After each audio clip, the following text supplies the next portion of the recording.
Hello everyone, myself Abhijit Sinha, and today I am here with our new topic. It is soil as a resource from chapter 1, resource and development. In previous video, I had already discussed about land degradation and conservation measures, but today I have some points over the same topic, that is land degradation and conservation. So some of the important point is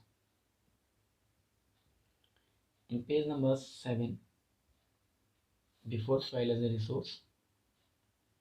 Mining sites are abandoned after excavation work is completed, leaving deep scars and traces of overburdening. It means it is mentioned here that is mining sites are abandoned. It means after mining, the site is going to be abandoned, and after excavation, work is completed, leaving deep. This is also called land degradation due to mining in states like Jharkhand, Chhattisgarh, Madhya Pradesh, and Odisha. Deforestation, Jharkhand, Chhattisgarh, Madhya Pradesh, and Odisha.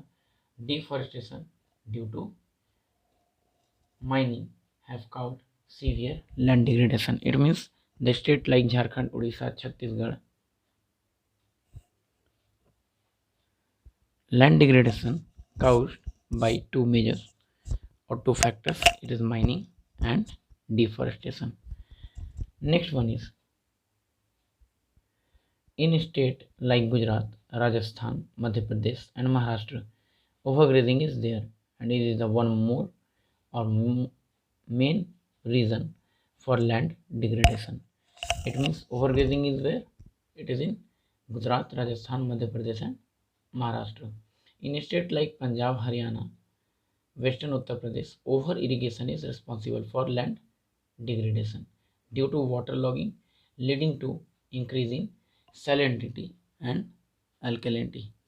It means in this area where irrigation is in irresponsible manner or over irrigation is responsible for land degradation due to waterlogging leading. It means waterlogging in that particular area where is in state of Punjab, Haryana, Western Uttar Pradesh, etc.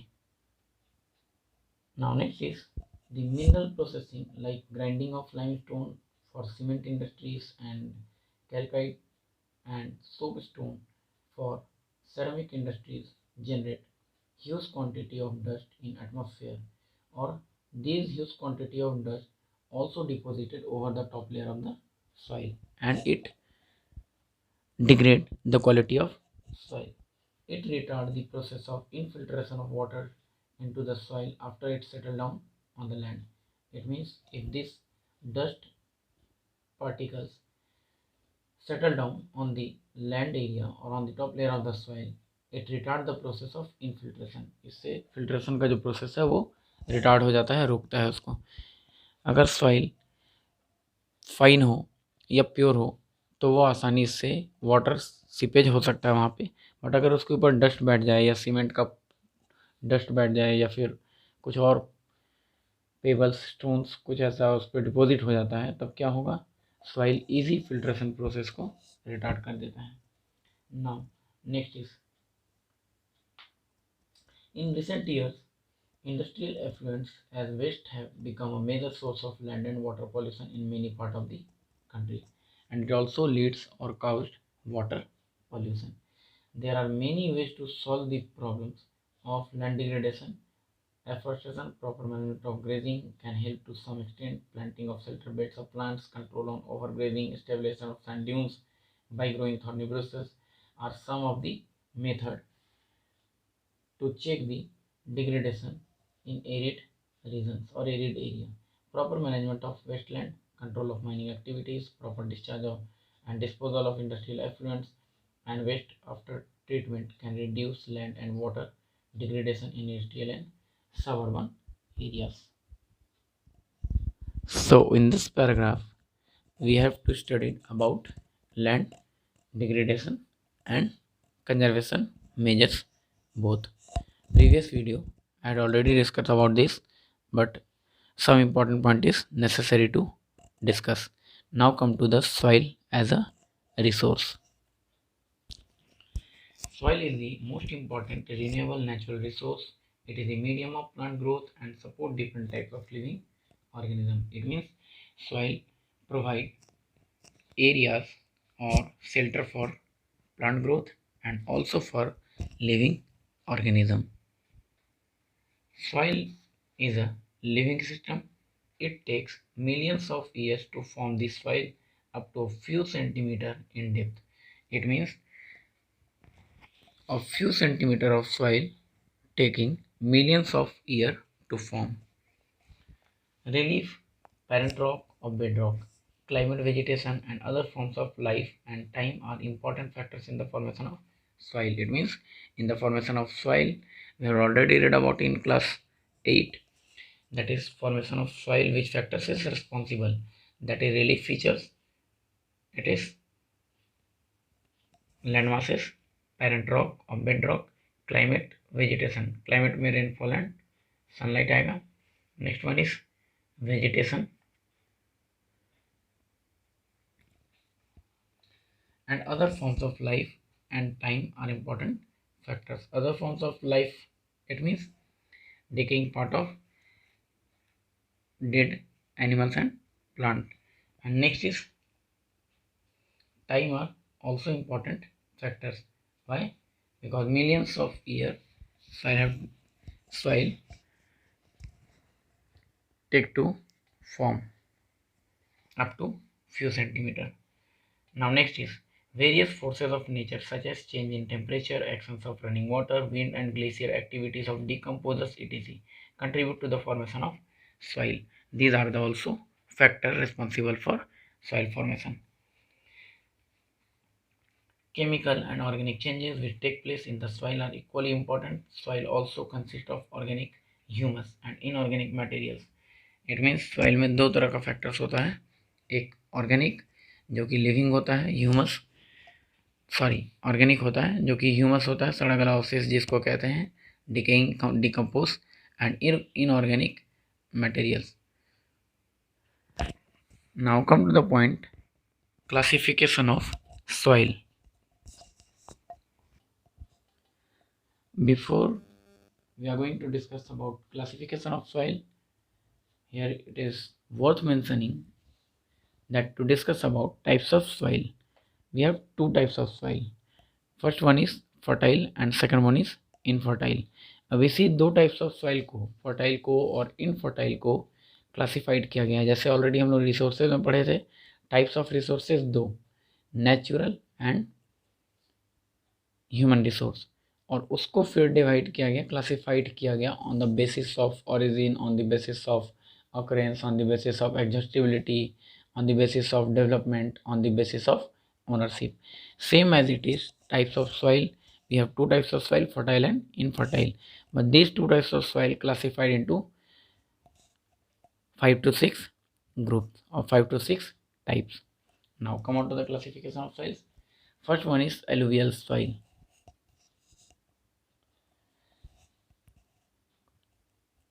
जो भी soil हम लोग discuss करेंगे, alluvial soil या फिर black soil, red yellow soil, laterite soil, desert soil, forest soil, mountainous soil, या जो भी किसी भी सॉइल का जो भी डिस्कशन करेंगे, जो 5 पॉइंट इंपॉर्टेंट है वो ध्यान में रखेंगे कि जब भी किसी क्वेश्चन में आपसे सॉइल का फीचर्स पूछा जाए, और ऑब्वियस एग्जाम में 3 मार्क्स और 5 मार्क्स में किसी एक सॉइल के बारे में आता है, ठीक है, ये इंपॉर्टेंट है. तो जो भी सॉइल के बारे में पूछा जाए ध्यान देंगे. सबसे पहले तो उसका कलर एंड टेक्सचर की बात करेंगे. नंबर 2 उसका फीचर्स, जो उसका मेन फीचर्स है. मेन फीचर्स क्या, किस तरह के क्रॉप ग्रोइंग के लिए वो कंफर्टेबल है वो. थर्ड वन इज एरिया, ठीक है. तो वो जो सॉइल है उसको एरिया कैसा, किस तरह के एरिया में वो उस तरह का सॉइल पाया जाता है, ठीक है. उस सॉइल का कलर एंड टेक्सचर क्या है, उस तरह का सॉइल जो है किस तरह के क्रॉप के लिए बेनिफिशियल है, ठीक है. नेक्स्ट वन इज उस तरह के सॉइल का फॉर्मेशन कैसे होता है, किस तरह के सॉइल का, जो भी सॉइल का क्वेश्चन आपसे पूछा गया, ठीक है, फिर वो एलुवियल हो, ब्लैक हो, या जो भी सॉइल हो. तो ये 3 4 5 पॉइंट अगर आप याद रखते हैं तो आपके लिए क्वेश्चन को डील करना आसान होगा। That how to write the answer about any question. हम आप लोग को बार बार समझा रहे हैं कि जब भी क्वेश्चन पूछा जाए 3 मार्क्स या 5 मार्क्स में, कोशिश करेंगे पॉइंट में आंसर देने का, ठीक है। वो स्कोरिंग होता है अगर आप पॉइंट में लिखते हैं तो। बार बार आपको हम इसलिए समझा रहे हैं क्योंकि एग्जामिनर जो होता है वो जब कॉपी चेक करता है ना, तो वो पैराग्राफ जब देखता है तो उसको एवरेज मार्किंग कर देता है। बट जब वो पॉइंट देखेगा और सारे पॉइंट को पढ़ेगा नहीं, सिर्फ पॉइंट को अगर वो ऑब्जर्व कर लिया, यस इसमें कलर एंड टेक्सचर की बात की गई है, इस पॉइंट में इन्होंने एरियाज़ को बताया है, इस पॉइंट में इन्होंने क्रॉप स्पेशलाइजेशन बताया है, इस पॉइंट में इन्होंने इसका फॉर्मेशन बताया है, तो 4-5 पॉइंट, जैसे ही 5 पॉइंट देखेगा वो 5 मार्क्स वहाँ पे पुट कर देगा। बट अगर आपको पैराग्राफ में होगा, कितना भी आप बड़ा पैराग्राफ लिख लो ना, वो सोचेगा कि ये एवरेज पॉइंट वाइज लिखा हुआ है, टिक करके या तो 4-4.5। जनरली हो सकता है आपको पैराग्राफ में 5 मार्क्स मिल जाए। बट अगर आप 100 आउट ऑफ 100 की तैयारी कर रहे हैं, then you must focus that how to gain more marks, or how you have to write the answer relevantly, efficiently and effectively. Okay, now come to the point. Alluvial soil. This soil, or this is the most widely spread and important soil. In fact, the entire northern plain are made of alluvial soil. अब यहाँ पे हम सबसे पहला point क्या देखें कि इस सॉइल का जो फॉर्मेशन है या इस सॉइल का जो एरिया है वो क्या है, नदर्न प्लेन वाला। तो हमको यहाँ पे एरिया मिल गया इसके लिए, ठीक है। फर्स्ट वन इज एरिया, ठीक है। Next is they have been deposited by 3 important Himalayan river system. इसका फॉर्मेशन कैसे होता है, तो they have been deposited by the 3 important Himalayan river system, the Indus, the Ganga and the Brahmaputra, ठीक है। अब ये हो गया इसका फॉर्मेशन। ऑब्वियस है Indus, Ganga and Brahmaputra northern plain में पाया जाता है, तो एलुवियल सॉइल का जो एरिया होगा वो नॉर्दर्न प्लेन का होगा। Now next, this all soil also extended in Rajasthan and Gujarat through a narrow corridor. Alluvial soil is also found in the eastern coastal plain, particularly in the delta of Mahanadi, Godavari, Krishna and Kaveri. Eastern coastal plain में 4 river, Mahanadi, Godavari, Krishna and Kaveri. And western coastal plain में 2 important river, 2 major river, वो Narmada and Tapi. तो अब alluvial soil का area कौन सा हो गया, एक तो नदर्न प्लेन वाला, दूसरा गुजरात एंड राजस्थान का एरिया। अब हाँ, एक चीज़ और है, अभी आप बताएंगे कि सर एलुवियल सॉइल जो है वो मोस्ट फर्टाइल होता है, सबसे ज़्यादा फर्टाइल सॉइल है, फिर वो राजस्थान जैसे एरिया में कैसे। तो राजस्थान का एरिया तो डेजर्ट वाला है। अब ऐसा नहीं है कि अगर राजस्थान का एरिया डेजर्ट, इसका मतलब ये कहने का मतलब है कि राजस्थान का जो पूरा एरिया है वो पूरा डेजर्ट वाला है। मोस्ट ऑफ द पार्ट जो है वो डेजर्ट का एरिया है, लेकिन जो नदर्न पार्ट वाला एरिया है वो कुछ पार्ट एलुवियल सॉइल का भी है। तो एलुवियल सॉइल का एरिया क्या हो गया, northern plane, Gujarat, Rajasthan and Mahanadi, Godavari, Krishna, Kaveri का डेल्टाइक रीजन। ओके, नाउ अब बात करेंगे एलुवियल सॉइल के टेक्सचर के बारे में। The alluvial soil consist of various proportions of sand, silt, clay. Sand, silt और क्ले पाया जाता है। As we move island toward the river valleys, soil particles appear somewhat bigger in size. In the upper region, that is of river valley, near the place the break of slope, the soil are coarse. Such soil are more common in Piedmont plains such as Dwar, Chaos and Terai. Bhabar Terai वाला जो region है वो it is also known as Duars and chaos. मतलब जो piedmont plain वाला area है, जो area alluvial soil से सराउंडेड है, उस एरिया को द्वार्स, चाओस एंड तराई भी कहा जाता है। मतलब डिफरेंट डिफरेंट पार्ट में ये डिफरेंट नेम से हम लोग इसको डिनोट करते हैं। Apart from the size of their grains और कंपोनेंट, मतलब सॉइल का जो ग्रेन्स है, सॉइल का जो साइज है उसके अकॉर्डिंग, उसके हटकर, अपार्ट फ्रॉम मतलब उससे हटकर, soils are also describe on the basis of their age. उस सॉइल को एज के अकॉर्डिंग भी हम लोग डिवाइड करते हैं या फिर क्लासिफाइड करते हैं। According to their age, alluvial soil can be classified as old alluvial soil Bhangar and new alluvial soil Khadar. New alluvial soil Khadar, old it is Bhangar, ठीक है।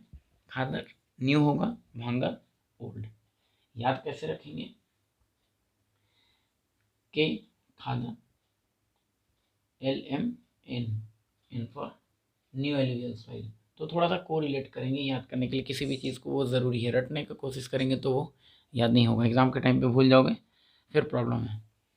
दी भांगर सॉइल हैज़ हायर कंसनट्रेशन, भांगर सॉइल में हायर कंसनट्रेशन होता है किसका, कंकड़ नॉड्यूल्स का। ऑब्वियस है, जिस सॉइल में सबसे ज़्यादा कंकड़ होगा वो सॉइल थोड़ा सा कम फर्टाइल होगा। तो भांगर soil is less fertile, it has more fine nodules than the khadar, it has more fine particles and is more fertile than the bhangar। अब ये खादर लास्ट में लिखा है तो इसके बारे में इट हैज़, किसके बारे में बता रहा है, खादर के बारे में, कि इट हैज़ फाइन पार्टिकल्स। इसमें बता रहा था कंकड़ नॉड्यूल्स, किसमें, भांगर में, तो खादर में क्या बता रहा है, it has fine particles. Obvious है, जब हम दो चीज़ की बात करते हैं तो दोनों एक दूसरे का अपोजिट होता है। तो खादर न्यू सॉइल होगा, भांगर ओल्ड होगा। खादर में लेस कंसंट्रेशन कंकड़ नोड्यूल्स होगा, भांगर में मोर कंसंट्रेशन ऑफ कंकड़ नोड्यूल्स, या फिर खादर में फाइन पार्टिकल्स, इसमें कंकड़ नोड्यूल्स। तो ऑब्वियस है मोर फर्टाइल कौन होगा, खादर होगा, और भांगर लेस फर्टाइल। तो खादर और भांगर के बीच में अगर 3 डिफरेंस आ गया लिखना तो लिख सकते हैं, ठीक है। Khadar is new soil, bhangar is old soil. Khadar has fine soil particles, bhangar has more concentration of concord nodules. Khadar is fertile soil and Bhangar is less fertile than Khadar. Next is alluvial soil as a whole are very fertile.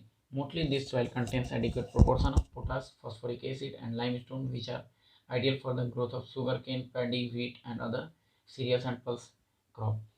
मतलब कह रहा है कि alluvial soil में हर वो चीज़ होता है जो क्रॉप के लिए ज़रूरी होता है, जिससे कि ये सॉइल फर्टाइल होता है। और इस सॉइल में क्या क्या पाया जाता है, पोटास, फॉस्फोरिक एसिड, लाइम, ठीक है। अब एक पॉइंट हमको ये भी मिल गया किसके बारे में, एलुवियल सॉइल के बारे में, क्लियर। नाउ नेक्स्ट चीज़, तो पैराग्राफ देखते चलेंगे, वीडियो समझते चलेंगे, और इसके साथ साथ जितने भी सॉइल टाइप्स हैं, एलुवियल, ब्लैक सॉइल और जो भी हम लोग रेड लेटराइट जो भी पढ़ेंगे उसका पॉइंट लिखते चले जाओगे। Now next is, due to its high fertility, region of alluvial soil are intentionally cultivated and densely populated. Soil in the drier area are more alkaline and can be productive after proper treatment and irrigation।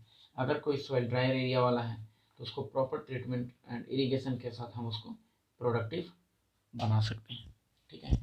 But बहुत ज़्यादा treatment करेंगे, बहुत ज़्यादा irrigate करेंगे तब क्या होगा, वो हो सकता है प्रोडक्टिव की जगह डिग्रेड हो जाए उसका क्वालिटी। तो अभी क्या समझ में आया कि सॉइल में पोटास, फॉस्फोरिक एसिड और लाइम रहने के कारण सॉइल जो होता है वो फर्टाइल ज़्यादा होता है। और किस चीज़ के ग्रोथ के लिए वो ज़्यादा आइडियल है, wheat, sugarcane, paddy crops, etc। Alluvial soil के बाद दूसरा जो फर्टिलिटी में जो सेकंड नंबर पे आता है वो है black soil. This soil are black in colour and are also known as regur soil. तो ब्लैक सॉइल के फीचर्स क्या मिला, it is black in color and also known as Regar soil। it is also known as cotton soil। Black soil को हम लोग cotton soil भी कहते हैं, क्यों, because it is ideal for growing cotton। now next is black soil is ideal for the growing cotton and it is also known as black cotton soil। या तो black cotton soil लिखिए या फिर cotton soil लिख सकते हैं आप।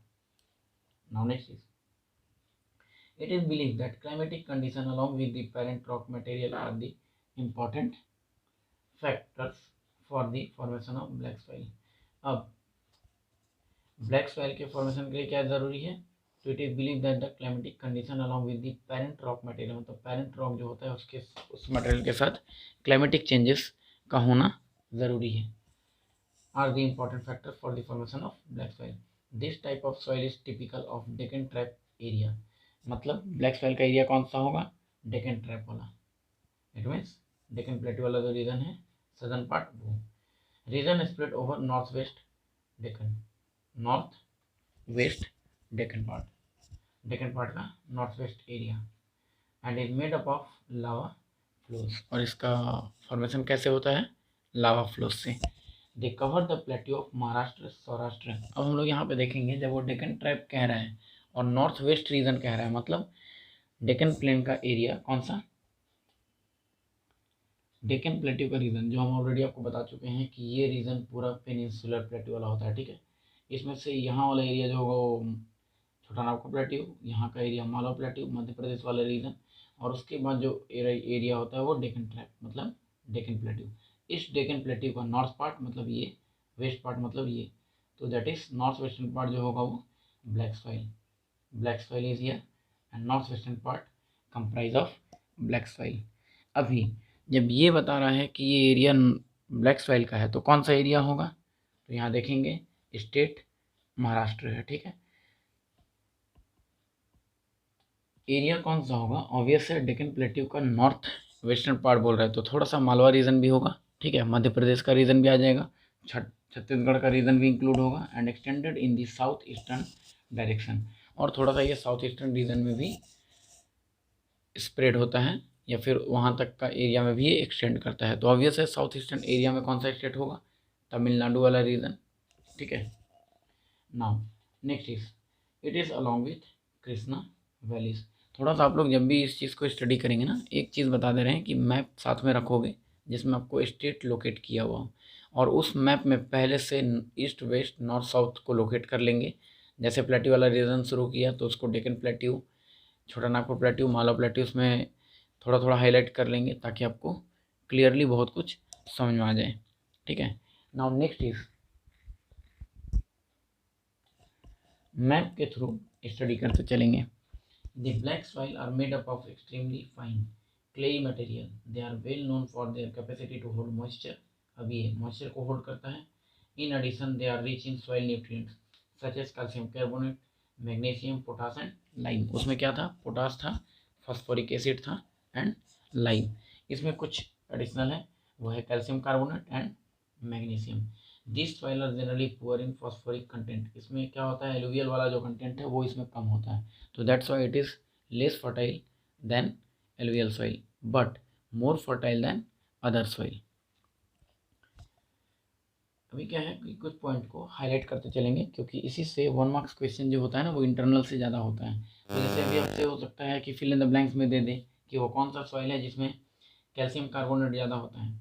क्यों, पोटास और लाइम देगा तो आप कंफ्यूज कर जाएंगे। पोटास लाइम एलुवियम में भी होता है और ब्लैक सॉइल में भी होता है, तो that is calcium carbonate. Magnesium अगर दिया हो तो ब्लैक सॉइल, फॉस्फोरिक एसिड होगा तो एलुवियल सॉइल। लेकिन अगर हो सकता है क्वेश्चन में ये दे दे कि किस सॉइल कंटेंट में फॉस्फोरिक एसिड का कंसंट्रेशन कम पाया जाता है, then it is black soil. The develop deep crack during the hot weather which help in the proper aeration of soil. These soil are sticky when wet and difficult to work on unless tilled immediately after the first shower or during the pre-monsoon period. Tilled means agriculture करना, cropping करना। First shower just after the first shower and during the pre monsoon period. Pre monsoon मतलब जब पूरी तरह से बारिश का मौसम शुरू हो जाता है तो उसको मानसून कहते हैं। प्री मानसून मतलब मानसून के ठीक पहले, मतलब हल्का फुल्का जिस समय पानी पड़ता है, बूंदाबांदी होता है, it means it is first shower, ठीक है। Now next is red and yellow soil. अभी alluvial soil and black soil का आई होप कि आपके पास 5 पॉइंट तैयार हो चुका होगा। तो बहुत ज़्यादा किसी क्वेश्चन को क्रिटिकल नहीं बनाना है, बहुत ज़्यादा पैनिक नहीं होना है किसी क्वेश्चन को लेकर। बार बार हम आपको ये चीज़ समझाते चले आ रहे हैं कि क्वेश्चन को जितना हो सके इजी वे में ट्रीट करेंगे, जितना हो सके इजी वे में अटेम्प्ट करेंगे। बहुत ज़्यादा क्रिटिकल बनाओगे तो एग्जामिनर आपको एक्स्ट्रा मार्क्स नहीं देने जा रहा है। तो जितना ज़रूरत है उसके लिए अपने क्वेश्चन के आंसर को रिलेवेंटली तैयार कर लेंगे। Now next is red and yellow soil.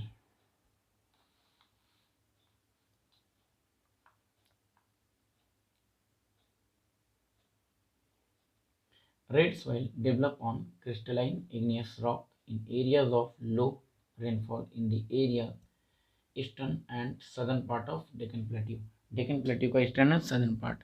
अभी यहाँ पे कह रहा है कि it is in low rainfall area, ठीक है, लो रेनफॉल एरिया है, बट उस एरिया में रेड एंड येलो सॉइल भी होगा और उसी तरह के कुछ एरिया आसपास वाले एरिया में ब्लैक सॉइल भी। जो अभी हम लोग जस्ट देख रहे थे कि डेक्कन प्लेट्यू वाले कुछ रीजन में ब्लैक सॉइल वाला भी रीजन इंक्लूडेड है। तो मैप्स को रीड करेंगे, ये आपके लिए आसान हो जाएगा। जहाँ पे एलुवियल सॉइल में हम लोग फॉस्फोरिक एसिड पढ़े थे, लाइम एंड पोटास पढ़े थे, या फिर ब्लैक सॉइल में हम लोग कैल्शियम कार्बोनेट के बारे में पढ़े, मैग्नीशियम के बारे में पढ़े। अब यहाँ पे क्या है, क्रिस्टलाइन इन नेचर कह रहा है, किसके बारे में, रेड एंड येलो सॉइल के बारे में। Yellow and red are also found in part of Odisha, Chhattisgarh, southern part of the middle Ganga plain and along with the Piedmont zone of the western Ghat. This soil develop a reddish color due to diffusion of iron in crystalline. अच्छा, अब ये कह रहा है reddish in colour होता है, red in colour होता है क्यों, diffusion of iron in crystalline and metamorphic rock, it looks yellow when it occurs in a hydrated form. अब कहता है ये रेड से येलो हो जाता है जब ये हाइड्रेट होता है, ठीक है। तो देख रहे हैं क्या देखने के लिए मिल रहा है, धीरे धीरे सॉइल का कलर जो हो रहा है वो लाइट होता जा रहा है। सबसे पहले एलुवियल था जो कि डीप कलर सॉइल था, दूसरा ब्लैक सॉइल आया, ठीक है, फिर ब्लैक के बाद रेड एंड येलो। तो ब्लैक सॉइल के बाद हम लोग क्या देखें कि ब्लैक से थोड़ा सा और लाइट कलर हुआ तो वो रेड हो गया, रेड से और लाइट कलर हुआ तो येलो हो गया। नेक्स्ट चीज़ देखेंगे कि लेटरेट सॉइल होगा, फिर एरिड सॉइल होगा। जो एरिड सॉइल है it is also known as desert soil. आगे बताएंगे एरिड में, डेजर्ट में एंड सेमी एरिड रीजन में क्या डिफरेंस होता है। Now next is laterite soil. Laterite soil has been derived from the Latin word later, मतलब जो बाद में आगे चल कर तैयार हुआ हो, which means brick. The laterite soil develop under tropical and subtropical region or the climatic with alternate wet and dry season. This soil is the result of intense leaching due to heavy rain. बहुत ज़्यादा rain होने के कारण leaching process होता है, ठीक है, जिसको मॉसेस एंड लीचन कहते हैं कि बहुत ज़्यादा हो जाता है सॉइल में, मतलब वो क्या कहते हैं, काई जमने जैसा जो हो जाता है वो। Laterite soil are mostly deep to very deep, acidic, pH greater than 6, generally deficient in plant nutrients and occur mostly in southern state, western Ghat region of Maharashtra, Odisha, some part of West Bengal and northeastern region. अब हम लोग क्या देख रहे हैं कि इसमें भी आपको एरिया बताया, किस वजह से इसका फॉर्मेशन हुआ है वो बताया, इसका जो नेचर है वो बता दिया, कलर जो है वो क्लियर कर दिया। तो जो भी पॉइंट क्लियर होता जा रहा है उसको लिखते चले जाएंगे। Now next is where this soil support deciduous and evergreen forest. अब ये दूसरा कह रहा है कि किस तरह के फॉरेस्ट वाले एरिया के लिए ये कंफर्टेबल है या फिर किस तरह के फॉरेस्ट एरिया को ये कवर करता है। तो deciduous forest and evergreen forest. It is humus rich, humus rich होता है, मतलब इसमें भी ह्यूमस ज़्यादा पाया जाता है, but under Spurs vegetation and in semi arid environment it is generally humus poor. कहता है जो सेमी एरिड वाला रीजन होता है वहाँ पे ह्यूमस पुअर होगा, ऑब्वियस है, जहाँ पे ह्यूमस ज़्यादा होगा वहाँ फर्टाइल होगा, जहाँ ह्यूमस कम होगा वहाँ फर्टिलिटी कम होगा। जहाँ ह्यूमस ज़्यादा है वहाँ फर्टिलिटी ज़्यादा, जहाँ ह्यूमस कम होगा, ठीक है, वहाँ पे फर्टिलिटी कम हो जाएगा। ऑब्वियस है फर्टिलिटी कहाँ कम होगा, जहाँ का सॉइल न्यूट्रिएंट्स कम होगा, सॉइल का फाइन पार्टिकल्स कम होगा। तो ऑब्वियस है वो किस तरह के रीजन में होगा, एरिड रीजन में, जो ड्राई होगा, सूखा हुआ होगा। तो ऑब्वियस है ड्राई रीजन जो होता है वो कम फर्टाइल वाला होता है। तो कम फर्टाइल वाला एरिया है मतलब वहाँ पे ह्यूमस कम है। They are prone to erosion and degradation, वहाँ पे हमेशा इरोजन होता रहता है और सॉइल जो होता है वो डिग्रेड होता रहता है due to their position on the landscape वाले एरिया में है। After adopting appropriate soil conservation technique particularly in the hilly areas of Karnataka, particularly ये कहाँ पे है, hilly region Karnataka, Kerala, Tamil Nadu, and the soil is very useful for growing tea and coffee. Red laterite soil in Tamil Nadu, Andhra Pradesh and Kerala are more suitable for crop like cashew nut. अब देखो ये crop भी बता दिया कि किस किस crop के लिए लेटरेट सॉइल कंफर्टेबल है। It is comfortable for tea and coffee and also for cashew nut. Okay, now come to the next arid soil. अभी जब बात कर रहे थे जस्ट 2-3 पॉइंट पहले जब लेटरेट सॉइल शुरू किए थे तब एरिड सॉइल होता है, उसके साथ साथ सेमी एरिड रीजन होता है, सेमी एरिड एंड डेजर्ट। होता क्या है, जो सबसे ज़्यादा बालूकन वाला एरिया होता है, जो सबसे ज़्यादा ड्राई होता है, सबसे लेस फर्टाइल वाला एरिया होगा वो होगा डेजर्ट। डेजर्ट से जो थोड़ा सा कम होता है, ठीक है, वो होगा एरिड, और एरिड के बाद सेमी एरिड, ठीक है। डेजर्ट वाले रीजन से थोड़ा सा कम ड्राई रीजन जो होगा वो एरिड रीजन कहलाता है, एंड एरिड से कम सेमी एरिड रीजन। तो डेजर्ट को भी हम लोग एरिड में ही काउंट करते हैं, और एरिड से जो कम होगा वो सेमी एरिड होगा।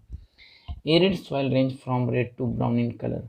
एरिड सॉइल का रीजन कलर क्या होता है, सीधा रेड टू ब्राउन हो जाता है, या फिर हम कह सकते हैं कि लाइट इन कलर होगा। They are generally sandy in texture, obvious है सैंडी इन टेक्सचर है, एंड सैलिनिटी ज़्यादा है तो लाइट कलर होगा।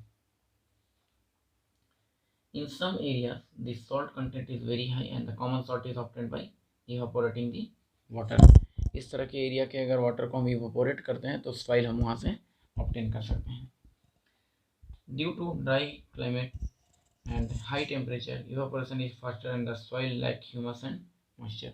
बहुत ज़्यादा इवापोरेशन होगा, टेम्परेचर हाई होगा, क्लाइमेट ड्राई होगा, तब क्या होगा, सॉइल का जो ह्यूमस है वो कम होने लगेगा, मॉइस्चर है वो भी कम होगा। ऑब्वियस है वो सूखता चला जाएगा, जो मॉइस्चर है वो खत्म होगा, मॉइस्चर ड्राई होगा, ह्यूमस भी खत्म हो जाएगा। क्यों, ह्यूमस तैयार होता ही है मॉइस्चर से। किसी चीज़ को सड़ाने गलाने के लिए पानी की ज़रूरत ज़्यादा होती है। किसी भी चीज़ को देखेंगे, अगर बहुत ज़्यादा किसी पेड़ पौधा को बहुत ज़्यादा पानी दीजिए तो वो गलना शुरू हो जाता है, लेकिन अगर उसको पानी नहीं दें तो वो गलेगा भले नहीं, ड्राई भले हो जाएगा, सूख के वो कड़ा हो जाएगा, या फिर उसका पत्ता सूखना शुरू हो जाएगा, पत्ता सूख के टूट के गिरने लगेगा, लेकिन वो गलेगा नहीं। बट बहुत ज़्यादा अगर पानी दे देंगे या पानी में डुबा के किसी पेड़ को रख दो तो देखेंगे धीरे धीरे वो गल जाता है। तो सड़ाने गलाने के लिए वाटर ज़रूरी है, मॉइस्चर ज़रूरी है। मॉइस्चर नहीं होगा तो ह्यूमस भी नहीं होगा। The lower horizon of the soil are occupied by the conker nodules because of the increasing of calcium content downwards. The conker layer formation in the bottom horizons restrict the infiltration of water. ये water के infiltration को restrict करता है। After proper irrigation this soil become cultivable as has been the case of western Rajasthan. जैसा कि हम लोग western Rajasthan वाले एरिया को देख सकते हैं, जहाँ पे इंदिरा गांधी कैनल से उस एरिया को इरीगेट करके फर्टाइल बनाया गया है, या फिर वहाँ पे क्रॉपिंग के लिए उसको सूटेबल किया गया है, या फिर क्रॉपिंग के लिए उसको कंफर्टेबल तैयार किया गया है। तो ये चीज़ क्या है कि एरिड सॉइल अगर है, ठीक है, या फिर सेमी एरिड रीजन है, उसको भी हम लोग फर्टिलिटी प्रोवाइड कर सकते हैं, या फिर उसको फर्टाइल कर सकते हैं, फर्टाइल बना सकते हैं। कैसे, प्रॉपर इरीगेशन से या फिर प्रॉपर मैनेजमेंट ट्रीटमेंट से। Now next is forest soil. These soil are found in the hilly and mountainous areas where sufficient rainforest are available. The soil texture varies according to the mountain environment where they are found. They are loamy and silty in valley sides and coarse grained in the upper slope. Obvious है, forest soil पढ़ रहे हैं, forest region कहाँ पे होता है, तो ये हम लोग ऑलरेडी पढ़ चुके थे जब ये चैप्टर शुरू किए थे। प्लेन, प्लेट्यू एंड माउंटेन का जो रीजन है वो रीजन रिलीफ फीचर्स तैयार करता है इंडिया का। प्लेन वाला एरिया कल्टीवेशन के लिए, फैक्ट्रीज के लिए, इंडस्ट्रीज के लिए। Plateau region store house of minerals कहलाता है, तो ऑब्वियस है मिनरल्स के लिए। एंड माउंटेनियस रीजन फॉरेस्ट के लिए, ड्यूरेबल टिम्बर के लिए। They are loamy and silty valley sides and coarse grained in the upper slope. Upper slope में कोर्स ग्रेन होता है। In the snow-covered areas of the Himalayas, these soil experience denudation and are acidic with low humus content. Obvious है वहाँ पे humus content लो होगा, कहाँ पे, जो स्नो कवर्ड एरिया होता है। मॉइस्चर होगा तब जाकर ह्यूमस ज़्यादा होता है, जब मॉइस्चर है ही नहीं, वाटर न्यूट्रिएंट्स नहीं है, वाटर अवेलेबल नहीं है वहाँ पे, एडिक्वेट क्वांटिटी में वाटर नहीं है, मॉइस्चर नहीं है क्या, तो हमेशा वो स्नो कवर्ड एरिया स्नो से कवर्ड रहता है। The soil found in the lower part of the valley, particularly on the river traces and alluvial fans, are fertile. जो alluvial fans वाला एरिया होगा, जहाँ पे alluvial soil होगा, वहाँ पे fertile होगा। तो ऑब्वियस है जो बर्फ से घिरा हुआ वाला एरिया है, स्नो कवर्ड एरिया है, जब वो मेल्ट होगा धीरे धीरे, वो मेल्ट होने के बाद वाटर वाला एरिया जहाँ पे जाएगा, जहाँ पे वाटर को प्रोवाइड करेगा, तो वो एरिया क्या होगा, थोड़ा सा एलुवियल होगा। क्यों, क्योंकि मेल्ट जब होगा, ग्लेशियर मेल्ट होगा या फिर स्नो मेल्ट होगा, जब वो नीचे आएगा तो अपने साथ वो एलुवियल क्ले और सेडिमेंट को भी लेकर नीचे आएगा, और जहाँ वो आएगा वहाँ उसको डिपॉजिट करेगा। तो जिस जगह पर वो डिपॉजिट करेगा वो एरिया एलुवियल फैंस वाला होगा, तो एलुवियल फैंस वाला एरिया फर्टाइल होगा।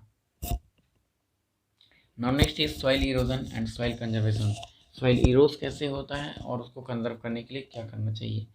ऑब्वियसली बहुत सारी चीज़ें हम लोग पढ़ चुके हैं। डिफॉरेस्टेशन जो है वो भी सॉइल इरोज करता है, ठीक है। फ्लड रीजन जो है या फिर फ्लड के कारण, तो फ्लड को रोकने के लिए डैम बनाते हैं, डिफॉरेस्टेशन के लिए एफॉरेस्टेशन करेंगे। नेक्स्ट है प्लांटिंग ऑफ ट्रीज या शेल्टर बेल्ट रीजन तैयार करेंगे, ठीक है। गली इरोजन और सीट इरोजन होगा, गली इरोजन होगा, तो उसके लिए हम लोग जो स्ट्रीप फार्मिंग होता है वो करते हैं, ठीक है। कंटूर प्लगिंग करते हैं। तो ये सारा जो फैक्टर है वो कॉमन फैक्टर है किस चीज़ के लिए, तो जैसे सॉइल इरोजन होगा जस्ट उसके अपोजिट में सॉइल कंजर्वेशन, जैसे कि हम लोग लैंड डिग्रेडेशन के बारे में पढ़े थे। क्लियर है। तो यहाँ पे आपका जो चैप्टर है वो ओवर होता है, बट कुछ इंपॉर्टेंट पॉइंट है जिसको हम चाहेंगे कि अभी हम डिस्कस कर लें, और फाइनली इस चैप्टर को कंप्लीट करने के बाद जो नेक्स्ट वीडियो होगा वो नेक्स्ट चैप्टर से हम शुरू करेंगे।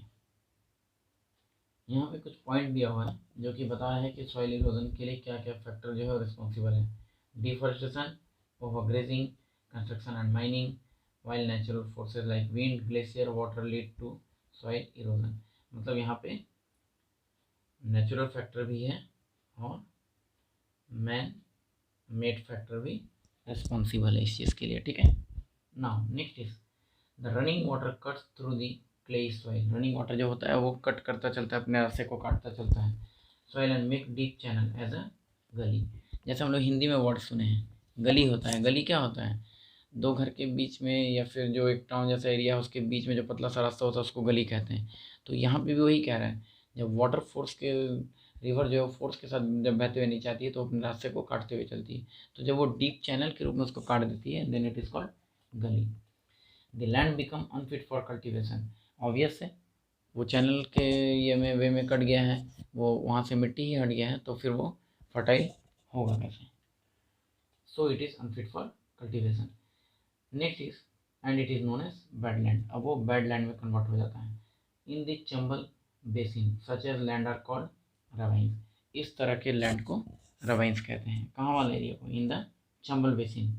चंबल बेसिन का एरिया, जैसे हम लोग एलुवियल सॉइल वाला एरिया पढ़े थे कि द्वार है, चाउस है, तराइज है, उसी तरह से यहाँ पे रेवाइंस नाम दिया गया है।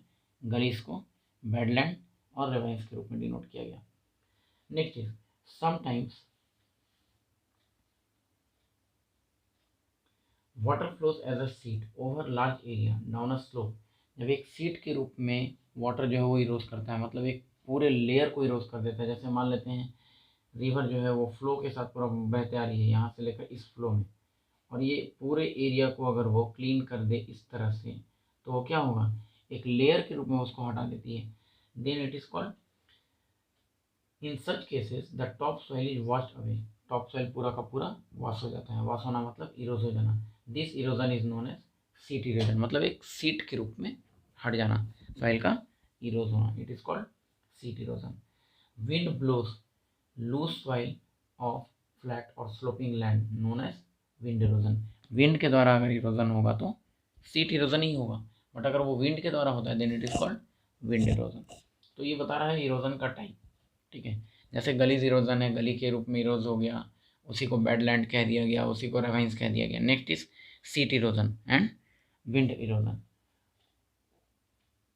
Soil erosion also caused due to defective method of farming. Defective method of farming है उससे भी सॉइल इरोज होता है। Plugging in a wrong way, जब हम रॉन्ग वे में प्लग करते हैं तब up and down and slope form channels to form quick flow of water leading to soil erosion. जब हम बहुत ज़्यादा प्लगिंग कर देते हैं किसी एरिया को और वहाँ से अगर रिवर फ्लो कर रहा है तो क्या होता है, रिवर वाटर जो होता है अपने आसपास के एरिया को भी वॉश करता चलता है या फिर उसको इरोज करता चलता है। तो जो एरिया को हम बहुत ज़्यादा प्लग कर दिए जिसका सॉइल लूज हो चुका, वो सॉइल आसानी से इरोज हो जाएगा। तो ये भी एक लीडिंग फैक्टर है सॉइल इरोजन के लिए। नाउ अब बात करेंगे कंजर्वेशन को लेकर। Ploughing along the contour lines can decelerate the flow of water down the slope, this is called contour ploughing. Contour ploughing से वाटर लॉगिंग को रोक सॉइल इरोजन को रोका जा सकता है। जैसे एक कंटूर के एरिया में एक एरिया बनाकर अगर हम क्रॉपिंग करते हैं या फिर एक एरिया को पूरी तरह से कंटूर लाइन के फॉर्म में, मतलब सेम हाईलैंड वाले एरिया को, सेम हाइट वाले एरिया को हाईलाइट करके और उसके बाद वहाँ पे अगर क्रॉपिंग करते हैं तो धीरे धीरे वाटर एरिया जो होगा वो वाटर के फ्लो को, वाटर के स्लोप को रोकेगा। Next is step can be cut out on the slope making terraces. Step को कट करके हम टेरेस जैसा बना सकते हैं। टेरेस जैसा कैसे? छत के जैसा। उससे क्या होगा, जब छत के जैसा बना देंगे तो वाटर क्या होगा, जैसे जैसे नीचे आएगा वो वहाँ पे रुकता चला जाएगा, फिर नीचे आएगा, फिर थोड़ा सा वाटर रुकेगा उस जगह पे, मतलब कैसा, एक सीढ़ी के जैसा। इस तरह से अगर हम बनाते हैं तो यहाँ से वाटर फ्लो करता हुआ है, वाटर यहाँ रुका कुछ, फिर नीचे ये स्लोप होगा, यहाँ से धीरे धीरे इसका प्रेशर कम हो गया, फिर यहाँ पे जब इसको प्लेन मिला फिर यहाँ पे प्रेशर कम हुआ, फिर नीचे आएगा, फिर यहाँ प्रेशर कम हुआ, तो कुछ कुछ जगह पे वाटर लॉक्ड होता चला जाएगा। ठीक है, इससे क्या होगा, वाटर का फोर्स कम होगा, और जब फोर्स कम होगा तो ये इरोजन प्रोसेस को रोकेगा। Next is western and central Himalayas have well developed terraces farming. Western और सेंट्रल हिमालय में इस तरह का फार्मिंग किया जाता है। Large fields can be divided into strips. Large field को स्ट्रिप्स के रूप में अगर हम बांट दे तो कैसे strips, that is strip of grass are left to grow between the crop. Crop है उसके बीच में ग्रास अगर ग्रो कर दें तो पानी को रोकता है, जैसे यहाँ पे देख रहे हैं एग्जाम्पल में। ठीक है, यहाँ पे क्या है, प्लांट क्रॉपिंग किया गया है, वेजिटेशन लगाया गया है या फिर एग्रीकल्चर कर रहे हैं, और बीच में क्या किया, घास लगा दिया गया है, जिससे क्या होगा, वाटर के फोर्स को रोका जा सकता है। Next is so large field can be divided into strips and strips of grasses are left to grow between the crop. This break up to the force of wind. This method is known as strip cropping. Planting trees to create shelter also work in a similar ways. Rows of such trees are called shelter belt। मतलब जैसे उसमें हम लोग seat erosion पढ़े, wind erosion पढ़े, गली erosion पढ़े, यहाँ पे कह रहा है कि जब हम उसको रोकने का कोशिश करें कंजर्वेशन मेथड को, तो कंजर्वेशन मेथड का भी कुछ नाम दे दिया गया, जैसे स्ट्रिप क्रॉपिंग, ठीक है, shelter belt, contour plugging, this one is contour plugging. तो ये नाम देकर आप उस लाइन को, उस पॉइंट को डिफाइन कर सकते हैं। These shelter belt have contributed significantly to the stabilization of sand dune। Stabilize करना मतलब उस चीज़ को रोकना, सैंड ड्यून्स को रोक सकते हैं। And in the stabilization the desert in western India. Obvious है, सैंड ड्यून्स वाले एरिया में क्या करते हैं, थॉर्नी बुशेस लगाकर उस एरिया को इरोज होने से बचाते हैं। कुछ इंपॉर्टेंट पॉइंट है यहाँ देखेंगे। The village of Sukhomajri and the district of Jhabua have shown that it is the possible to reverse land degradation। कहता है अगर हम बहुत ज़्यादा मेहनत करें तो लैंड डिग्रेडेशन को रिवर्स भी कर सकते हैं, मतलब जिस ग्रोथ से वो बढ़ रहा है, जितना एरिया डिग्रेड हो चुका है, फिर से हम उस एरिया को फर्टाइल बना सकते हैं। जैसे एक एग्जांपल दिया, tree density in Sukhomajri increase from 13 per hectare in 1976 to 1272 per hectare in 1992। Trees density क्या था सुखमाजरी में, 13 पर हेक्टेयर इन 1976 में पर हेक्टेयर 13 ट्रीज ग्रो किया हुआ था। अब क्या है, बढ़कर वो 1992 में 1272 ट्रीज हो गया है पर हेक्टेयर। ठीक है, तो it is the tree density. इस चीज़ को ट्री डेंसिटी कहते हैं। जैसे हम लोग रोड डेंसिटी पढ़े थे क्लास 8 में, मतलब पर स्क्वायर किलोमीटर में लेंथ ऑफ रोड जो था वो रोड डेंसिटी कहलाता है। जैसे उसी तरह से population density, number of population in an area. तो एक एरिया में पर स्क्वायर किलोमीटर में रहने वाले लोगों की संख्या को पॉपुलेशन डेंसिटी कहा गया था। तो उसी तरह से जैसे रोड डेंसिटी, पॉपुलेशन डेंसिटी, उसी तरह से ट्री डेंसिटी। तो ऑब्वियस है, रोड के लिए लेंथ होता है, पॉपुलेशन के लिए एरिया होगा, तो ट्रीज के लिए क्या होगा, ऑब्वियस है, कल्टीवेशन के लिए, फार्मिंग के लिए हम लोग हेक्टेयर लेते हैं। तो 13 पर हेक्टेयर इन 1976 से इंक्रीज होकर 1272 पर हेक्टेयर इन 1992 हो गया। Regeneration of the environment leads to economic well-being as a result of greater resource availability, improved agriculture and animal care, and consequently increased income। मतलब वहाँ पे लोगों का इनकम भी इंक्रीज हुआ है। Average annual household income in Sukhmaji range from 10,000 to 15,000 between 1979 and 1984। कहता है जहाँ 1979 में 10,000 था वहाँ इंक्रीज होकर 15,000 हो गया 1984 में। Peoples management is essential for ecological restoration, मतलब इकोलॉजिकल रिस्टोरेशन के लिए पीपल का कंट्रीब्यूशन बहुत ज़रूरी है। क्यों? We have already read about that human resource is an important factor to degrade और टू environmental degradation और to clean the environment. Environment को क्लीन करने के लिए या फिर एनवायरनमेंट को डिग्रेड करने में जो इम्पोर्टेंट रोल प्ले करते हैं वो ह्यूमन बींग्स ही हैं।